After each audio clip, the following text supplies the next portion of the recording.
Chronic kidney disease বা CKD বলে থাকি আমরা ছোট ভাষায়, এবং যাদের ক্ষেত্রে অবভিয়াসলি ডায়ালাইসিস চলছে, এই সমস্ত পেশেন্টদের ক্ষেত্রে কিন্তু হাইপার ক্যালিমিয়া হয়ে যাওয়ার চান্সেস খুব থাকে। আবার ধরুন কিছু পেশেন্ট আছে যাদের ক্ষেত্রে ডায়রিয়া বা ভমিটিং হচ্ছে।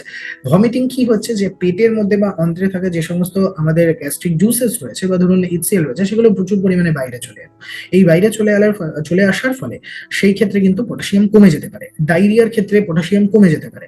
আবার ধরুন কিছু অ্যাড্রেনাল ডিসঅর্ডার্স আছে, এই জিনিসগুলো মানুষ খুব ওয়াকিবহাল নয়, বাট কিছু এন্ডোক্রাইনোলজি আমাদের ক্ষেত্রে এই ক্ষেত্রে ইম্পর্টেন্ট, বা এন্ডোক্রাইন কিছু এমার্জেন্সি এই ক্ষেত্রে ইম্পর্টেন্ট। সেই ক্ষেত্রে যেমন অ্যাডিশনস ডিজিজ রয়েছে বা ধরুন কন সিনড্রোম রয়েছে, এই জাতীয় কিছু ডিজিজের ক্ষেত্রেও কিন্তু আমরা দেখতে পাই। এবং যদি মেডিকেশনস বলি, মেডিকেশনস এর প্রচন্ড ইম্পর্টেন্ট হলো ডাইউরেটিক্স। ডাইউরেটিক্স এর ক্ষেত্রে আগেও একবার হয়তো মেনশন করেছিলাম যে ডিহাইড্রেশনের সময় যেমন হলো হাই সিলিং ডাইউরেটিক্স বা ফুরোসেমাইড ইউজ করলে সেই ক্ষেত্রে কিন্তু পেশেন্টের হাইপোক্যালিমিয়া দেখতে পাওয়া যায়। আবার ধরুন যে সমস্ত পেশেন্টরা হার্টের জন্য কিছু ওষুধপত্র খাচ্ছেন, তাদের মধ্যে এসিই ইনহিবিটরস যেরকম র্যামিপ্রেল বা ধরুন এআরবি বা অ্যাঞ্জিওটেনসিন রিসেপ্টর ব্লকার্স যেগুলো ইউজ হয়, তাদের মধ্যে ধরুন টেলমিসার্টান বা লোজার্টান খুব ইউজ হয়।